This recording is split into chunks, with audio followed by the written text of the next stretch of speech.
सावन की अंधेरी रात, जिसमें सिर्फ बादल गरज नहीं रहे थे, वे जैसे रो रहे थे। धरा पर उतरती काली छाया में एक घर था, एक छोटा सा मिट्टी का घर जिसके आंगन में दीपक जल रहा था। लेकिन उस दीपक की लौ भी आज बेचैन थी, मानो वह किसी प्रिय व्यक्ति के लौटने की प्रतीक्षा कर रही हो। और उस घर में थी करुणा, एक साधारण स्त्री, लेकिन भीतर एक तूफान भरा हुआ। उसके पति आदित्य, जो एक स्वतंत्रता सेनानी थे, आज 3 साल की कैद पूरी करके लौट रहे थे। नमस्कार दोस्तों, मैं आकाश और स्वागत है आपका स्काईलाइंस के इस साहित्य यात्रा में। करुणा घंटे नहीं, सांसें गिन रही थी। उसकी आंखों में आंसू थे, पर वह रो नहीं रही थी। वह बस इंतजार कर रही थी। वह उम्मीद कर रही थी कि जब आदित्य दरवाजे पर दस्तक देंगे तो वह उनके गले लगकर कह पाएगी, घर में आपका स्वागत है। पर उसके भीतर एक डर भी था। कैद से लौटने वाला आदमी वही नहीं रहता जो गया था। अचानक दरवाजे पर धीमी सी थप थप। करुणा का दिल जैसे धड़कना भूल गया। वह दौड़ी, दरवाजा खोला और आदित्य सामने खड़े थे। लेकिन वो वैसा रूप नहीं था जैसा करुणा ने स्मृतियों में संजोया था। वे थके हुए, जर्जर, कुपोषित, उनका शरीर हड्डियों का ढांचा, उनकी आंखें गहरी बुझी हुई। करुणा सन्न। एक पल को उसकी सांसें रुक गई, मानो वह 3 साल से जिसे याद कर रही थी वह उसके सामने होकर भी पहचाने जैसा नहीं लग रहा था। आदित्य हल्की आवाज में बोले, करुणा, मैं लौट आया। आवाज कमजोर थी, पर उसमें एक दर्द, एक टूटन, एक अपराध बोध छिपा था। करुणा ने उनका हाथ पकड़ा, उन्हें भीतर लाई, बिस्तर पर बिठाया। उनके पंजों पर पुराने कोरे के निशान थे, पीठ पर घावों की रेखाएं, चेहरा जैसे किसी यातना की नदी में बहकर आया हो। करुणा उस रात सोई नहीं। वह बस आदित्य का चेहरा देखती रही कि कहीं उसमें उसे वही पुराना, चंचल, तेजस्वी युवा मिल जाए जिससे उसने प्रेम किया था। आदित्य बोले, करुणा, कैद ने मुझसे बहुत कुछ छीन लिया, पर सबसे बड़ा दुख यह है कि मैं तुम्हें कुछ न दे पाया। करुणा रो पड़ी, पर उसने आंसू चुपके से पोंछे, क्योंकि वह मजबूत दिखना चाहती थी। उसे लगा आदित्य को टूटा हुआ देखकर वह खुद टूट नहीं सकती। उस रात बाहर बरसात हो रही थी, पर करुणा के भीतर भी एक बरसात थी, आंसू की, चिंता की और उम्मीद की। उसने सोचा, यदि यह बच्चा ना होता, यदि आदित्य की जिंदगी में अंधेरा पूरी तरह छा जाता तो क्या होता? क्या मैं एक पत्नी के रूप में उनका सहारा बन पाती? करुणा के पास एक ही बालक था, एक रोता हुआ अनाथ बच्चा, जो कुछ दिन पहले ही उसके आंगन में मिला था। उसने उसी पल उसे अपनाया था और उसका नाम रखा था प्रकाश, क्योंकि वह एक अंधेरे घर में रोशनी बनकर आया था। आदित्य ने जब पहली बार प्रकाश को देखा तो उनके थके हुए चेहरे पर एक हल्की मंद मुस्कान आई। उन्होंने बच्चे की ओर हाथ बढ़ाया और शायद 3 साल में पहली बार उनकी आंखों में दया, प्रेम और अपनापन चमका। करुणा सोचने लगी, यह बच्चा शायद वह कारण है जो आदित्य को खड़ा रख सकता है, उनका सहारा बन सकता है, उन्हें जीवन से जोड़ सकता है। आदित्य कुछ दिनों तक चुप रहे। वे घर में होते हुए भी घर में नहीं होते थे। उनका मन कहीं और भटकता रहता। जेल की कोठरी, पुलिस की पूछताछ, स्वतंत्रता आंदोलन की यादें, खोया हुआ युवा जीवन, हर तरफ अंधेरा। एक रात आदित्य बोले, करुणा, मैं तुम्हें क्या मुंह दिखाऊं? मैंने तुम्हारे जीवन में सुख नहीं, बस दुख लौटाए हैं। मैं एक अच्छा पति नहीं बन पाया। करुणा उनके पास बैठी और बोली, आपने अपने देश के लिए जो बलिदान दिया है वह व्यर्थ कैसे हो सकता है? आपका हर घाव, हर पीड़ा मेरी पूजा है। और यह बच्चा, वह प्रकाश की ओर इशारा करती है, यह हमारे जीवन को फिर से रोशन करेगा। आदित्य ने बच्चे को उठाया और सीने से लगाया। उनकी आंखों से पानी बह चला। वे टूट रहे थे, पर शायद उसी क्षण वे जुड़ भी रहे थे। कुछ दिन बाद आदित्य की तबीयत और बिगड़ने लगी। डॉक्टर ने कहा, जेल की यातना से शरीर भीतर से नष्ट हो चुका है। जीवन अब केवल कुछ दिनों की मेहमानगी है। करुणा पर यह वज्रपात था, पर वह डरी नहीं। उसने भीतर ईश्वर से लड़ने की तैयारी कर ली। उसने वेद पढ़े, मंत्र पढ़े, दवाएं दी, वैद्य बुलाए, जो भी कर सकती थी सब किया। लेकिन आदित्य जानते थे उनकी लौ बुझने वाली है। एक रात उन्होंने प्रकाश का हाथ पकड़कर कहा, अब मुझे डर नहीं, तुम दोनों साथ हो, मैं जा सकता हूँ। करुणा का दिल फट गया, पर उसने चेहरे पर आंसू नहीं आने दिए। वह उनके पास बैठकर रात भर उनका हाथ पकड़े रही और भोर होने से पहले आदित्य ने अंतिम सांस ले ली। घर में दीपक जल रहा था, पर करुणा के जीवन का सूर्य ढल चुका था। अब वह अकेली थी, एक स्त्री जिसके पास कोई नहीं सिवाय एक छोटे से बच्चे के, जिसकी आंखों में संसार का सारा भरोसा उसी पर टिका हुआ था। करुणा सोचती, मैं टूट जाऊं तो यह बच्चा किसका होगा? मैं रो दूं तो यह किस पर सर रखेगा? मैं हार जाऊं तो यह कैसे जी सकेगा? और उसी क्षण उसने अपने जीवन का दूसरा संकल्प लिया, अब से मेरा अस्तित्व इस बच्चे के लिए है। करुणा ने प्रकाश को गले लगाया और पहली बार महसूस किया कि यह बच्चा सिर्फ उनकी जिम्मेदारी नहीं, उसकी आत्मा है। 7 साल बीत चुके थे। आदित्य अब स्मृति चक्रवर्ती बन चुके थे, पर करुणा का संघर्ष आज भी उतना ही जीवंत था। छोटा सा प्रकाश अब लगभग 10 वर्ष का हो चुका था, लेकिन इस उम्र में भी उसका चेहरा उस चमक से भरा था जैसे किसी दीपक में अनंत तेल हो। उसकी आंखों में मासूमियत थी और उनमें कुछ और भी था, एक तेज जो आम बच्चों में नहीं मिलता। करुणा ने अपने आंचल से, अपने त्याग से और अपनी तपस्या से इस बच्चे को सिर्फ पाला नहीं था, गढ़ा था। सुबह सुबह प्रकाश खेतों की ओर जाता, पौधों को छूकर कहता, अम्मा ये भी तो हमारी तरह सांस लेते हैं। करुणा दूर से हंस देती। उसे लगता यह बच्चा सिर्फ मेरा बेटा नहीं, इसका दिल दुनिया के किसी भी बच्चे से बड़ा है। करुणा सुबह 4 बजे उठ जाती। पहले घर की सफाई, फिर चूल्हा जलाना, फिर प्रकाश को नहलाना, उसके बाल संवारना और स्कूल भेजने की तैयारी। प्रकाश की पढ़ाई में दिलचस्पी असाधारण थी। गाँव का मास्टर भी अक्सर कहता, करुणा यह लड़का एक दिन नाम रोशन करेगा, इसकी आंखों में कुछ अलग है। करुणा मुस्कुरा कर सुनती रहती, क्योंकि वह जानती थी कि प्रकाश में आदित्य का तेज और उसका धैर्य दोनों बह रहे हैं। स्कूल के बाद प्रकाश करुणा की मदद करता, पानी भरना, अनाज साफ करना, कभी लकड़ियां इकट्ठी करना। गांव वाले कहते ये लड़का तो असली हीरा है, पर करुणा जानती थी हीरे की चमक जितनी सुंदर होती है उतना ही गहरा होता है उसे तराशने का दर्द। गांव में एक वृद्ध भिखारिन थी, सफेद बाल, कांपता शरीर, पीठ झुकी हुई और हाथ में एक फटा कटोरा। वह हर शाम करुणा के दरवाजे पर आती।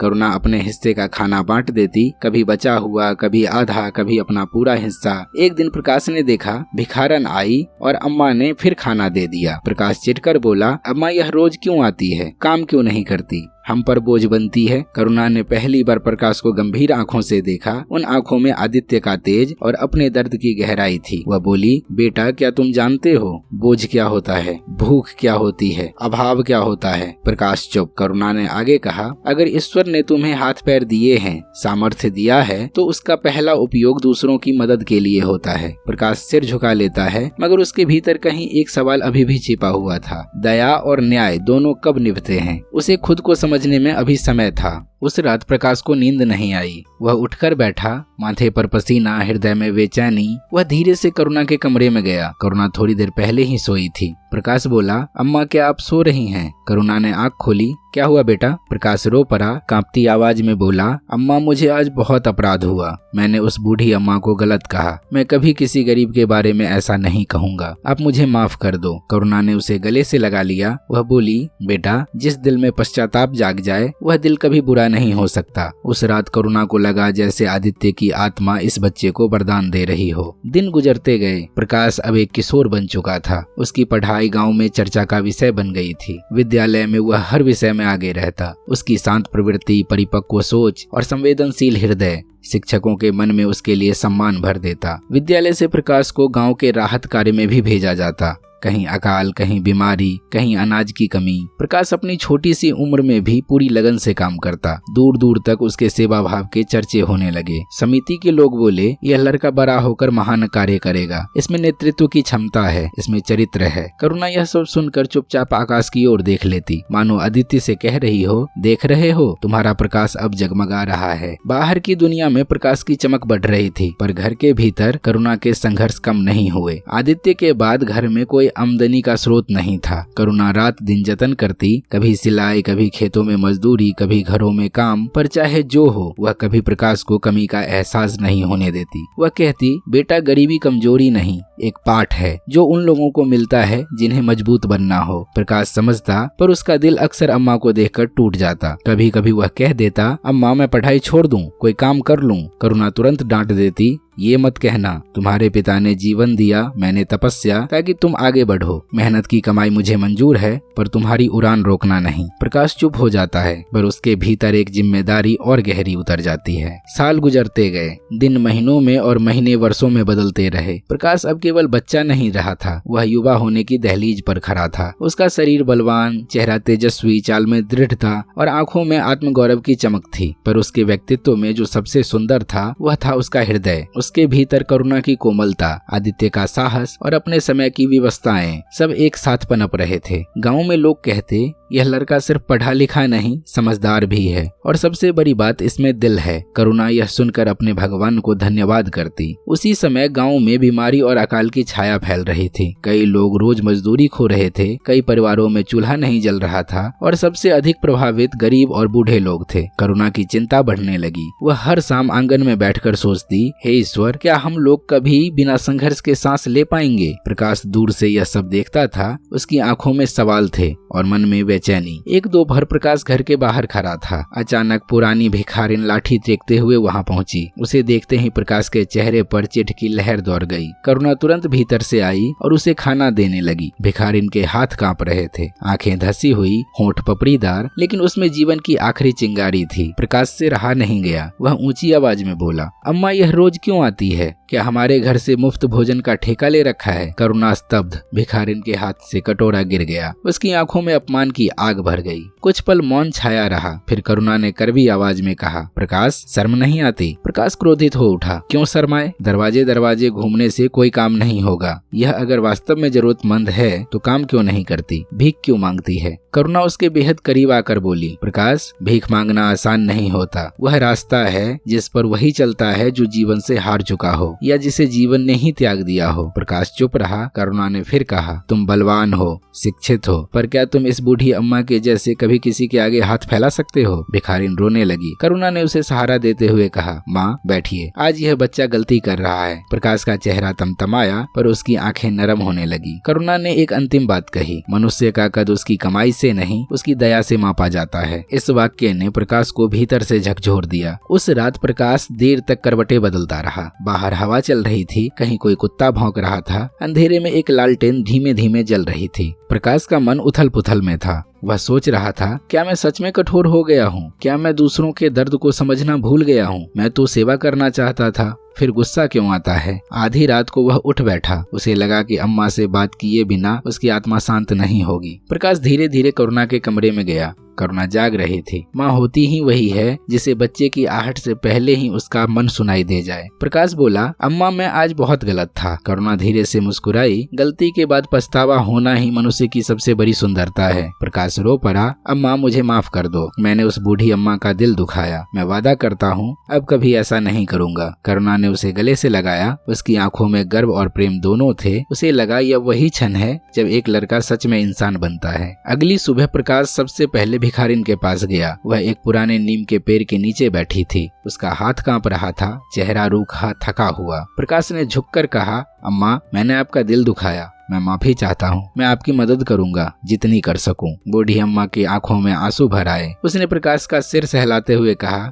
बेटा तेरी माँ ने तुझे अच्छा बनाया है, ईश्वर तुम्हें खूब बढ़ाए। इस घटना ने प्रकाश के भीतर एक नया संकल्प जगा दिया। यदि जीवन मुझे शक्ति दे तो मैं उसे दूसरों की भलाई में लगाऊंगा। यही पिता के आदर्श और अम्मा की सीख का सम्मान होगा। प्रकाश का मन नरम था, लेकिन दुनिया नरम नहीं थी। गांव में धोखा, लालच, जगह जगह झूठ और अन्याय, यह सब देखकर प्रकाश के मन में विरोध और गुस्सा पैदा होने लगा। करुणा कई बार उसे समझाती, बेटा जो दुनिया को बदलना चाहता है उसे पहले अपने दिल को संतुलित करना सीखना होता है। गुस्सा कभी रास्ता नहीं दिखाता, सिर्फ धुआं फैलाता है। लेकिन प्रकाश अभी युवा था, उसका खून गर्म था, उसका दिल तेज था और उसकी दृष्टि अन्याय बर्दाश्त नहीं कर पा रही थी। यह वही समय था जब प्रकाश को अपनी पहली बड़ी परीक्षा मिलने वाली थी। मौसम बदल रहे थे पर गांव के हालात नहीं। अकाल, बीमारी, कम होती फसलें, बढ़ते खर्च, हर घर मुश्किलों से जूझ रहा था। लेकिन सबसे ज्यादा मार उन परिवारों पर पड़ती थी जिनका कोई सहारा नहीं। बूढ़े, असहाय, विधवाएं, मजदूर। प्रकाश रोज ये सब देखता। उसके भीतर दया और आक्रोश दोनों उभरते। करुणा की चिंता भी बढ़ गई थी। वह सोचती, क्या यह लड़का दूसरों की पीड़ा देखकर अपने को खो देगा? क्या यह दया में डूब जाएगा या गुस्से में बह जाएगा? एक माँ का डर और एक माँ का गर्व दोनों साथ चल रहे थे। एक दिन शहर से सेवा समिति के कार्यकर्ता गांव में आए। वे राहत कार्य के लिए जवान सक्षम लोगों की तलाश में थे। समिति का प्रमुख सफेद कुर्ता, चश्मा, तेज नजर गाँव वालों से बोला, हमें ऐसे युवक चाहिए जो निस्वार्थ सेवा के लिए तैयार हो। बुखार से पीड़ित लोग हैं, भूख से मरते परिवार हैं, हमें मदद चाहिए। सबकी निगाहें प्रकाश पर टिक गई। एक वृद्ध ने कहा, साहब यह लड़का पढ़ाई में तेज है, दिल से अच्छा और बलवान भी है, आप इसको ले जाइए। समिति प्रमुख ने प्रकाश की ओर देखा। नाम प्रकाश, उसने कहा, क्या तुम सेवा करोगे? प्रकाश ने बिना सोचे कहा, हाँ। उसकी आवाज में एक अटल विश्वास था, मानो यह निर्णय उसकी आत्मा ने लिया हो। करुणा दूर खड़ी सब सुन रही थी। उसके हृदय में एक सिहरन दौड़ी, गर्व भी था और चिंता भी। उस रात प्रकाश देर से लौटा। करुणा चुपचाप बैठी उसका इंतजार कर रही थी। जैसे ही प्रकाश अंदर आया, करुणा ने धीमे स्वर में पूछा, तुमने सेवा समिति में नाम क्यों लिखा? प्रकाश बोला, अम्मा, क्या मैं सिर्फ पढ़ने के लिए पैदा हुआ हूँ? क्या मेरा शरीर, मेरी ताकत सिर्फ मेरे काम आएगी? करुणा आंसू रोकते हुए बोली, बेटा, मैं डरती हूँ। सेवा का रास्ता आसान नहीं होता। बीमारी, भूख, मौत सब सामने होते हैं। प्रकाश मुस्कुराया, अम्मा, आप ही तो कहती हैं दूसरों के दुख को देखकर नजरें फेर लेना पाप है। करुणा चुप हो गई, क्योंकि वह जानती थी इस बच्चे को रोका नहीं जा सकता। इसका रास्ता वही है जहाँ उसके पिता आदित्य का रास्ता गया था, कठिनाइयों से भरा पर आदर्शों से उजला। समिति प्रकाश को एक राहत शिविर लेकर गई। वहाँ का दृश्य उसने कभी नहीं देखा था। मटमैली आंखों वाले बच्चे, भूख से सूखे चेहरे, बुखार में तपते शरीर, दवाई की कमी, हर ओर दर्द और चीखें। शिविर के एक कोने में एक बुजुर्ग महिला पड़ी थी, कपड़े फटे, शरीर कांपता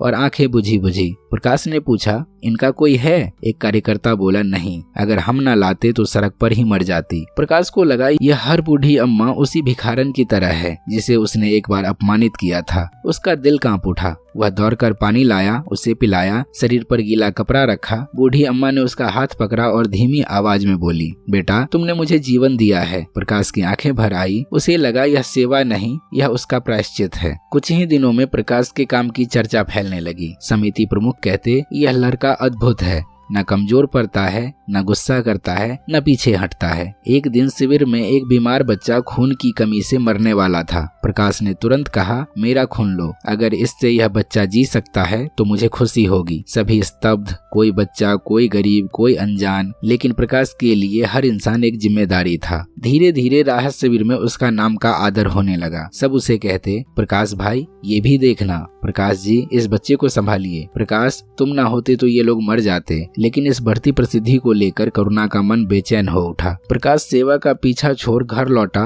तो करुणा ने उसे गले से लगा लिया। कुछ देर बाद उसने कहा, बेटा, मैंने सुना है तुम बहुत अच्छा काम कर रहे हो, पर क्या तुम यह सब बिना खुद को खोए कर पा रहे हो? प्रकाश ने चौंक कर पूछा, अम्मा, इसका क्या मतलब? करुणा बोली, कई बार दया करते करते मनुष्य अपनी सीमाएं भूल जाता है। सेवा अच्छी है, पर त्याग की दौड़ अहंकार भी बना देती है। प्रकाश नाराज हो गया। अहंकार? अम्मा, आप सोचती है मैं सेवा दिखावे के लिए करता हूँ? करुणा शांत स्वर में बोली, नहीं बेटा, मैं सिर्फ चाहती हूँ कि तुम्हारे भीतर का संतुलन ना टूटे। जो रास्ता तुमने चुना है वह उजाला भी है और अंधेरा भी। प्रकाश चुप हो गया। उसके भीतर एक तूफान उठ चुका था। उस सप्ताह गांव में एक बड़ी सभा हुई। समिति के प्रमुख ने सबके सामने कहा, हमारे गांव का बेटा प्रकाश आज दर्जनों लोगों की जान बचा रहा है। यह साहस का, दया का और त्याग का जीता जागता उदाहरण है। गांव वाले तालियां बजाने लगे। कुछ बोले, अरे यह लड़का तो आदित्य का सच्चा वारिस है। देखो देखो क्या तेज है इसके चेहरे पर। ईश्वर ने इस बच्चे को विशेष काम के लिए भेजा है। प्रकाश विनम्रता से सर झुकाए खड़ा था। उसकी नजरें दूर खड़ी करुणा पर गई। करुणा के चेहरे पर गर्व था,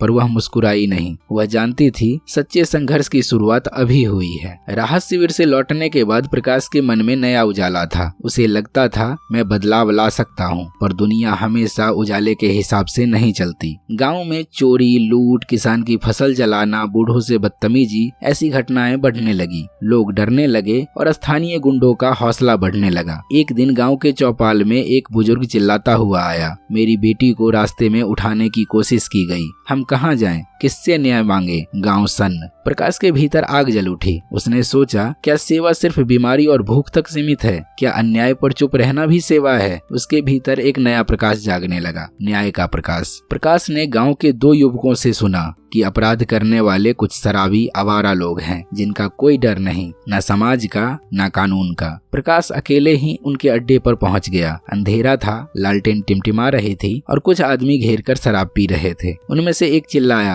अरे ये कौन है? बड़ा हीरो बनकर आया है क्या? प्रकाश बोला, किसी लड़की को डराने से तुम लोग मर्द नहीं बन जाते। आज अगर तुमने माफी नहीं मांगी तो परिणाम बुरा होगा। वे हंस पड़े। ये देखो, गांव का संत आया है हमें ज्ञान देने। एक आदमी आगे बढ़ा और प्रकाश के कंधे पर धक्का मारा। अगले ही क्षण प्रकाश ने उसका हाथ पकड़कर मोड़ दिया और उसे जमीन पर गिरा दिया। बाकी लोग चौंक गए। प्रकाश की आवाज ठंडी पर बेहद कठोर, यह आखिरी चेतावनी है। अगर किसी गरीब पर, किसी औरत पर, किसी बूढ़े पर अपना हाथ उठाया तो याद रखना, मैं चुप नहीं बैठूंगा। कुछ लोग डर गए, कुछ ने उसका साहस पहचाना और कुछ मन ही मन में जल उठे। यही वह क्षण था जब प्रकाश ने पहली बार महसूस किया, सेवा और न्याय दो अलग मार्ग नहीं, एक ही मार्ग के दो रूप हैं। पिछले कुछ दिनों से करुणा महसूस कर रही थी कि प्रकाश की आंखों में एक नया रंग आ गया है, जोश का, न्याय का, पर साथ ही गुस्से का भी। रात के खाने पर उसने पूछा, बेटा तुम बहुत थके हुए लगते हो, क्या सब ठीक है? प्रकाश बोला, अम्मा मैं चुप नहीं रह सकता।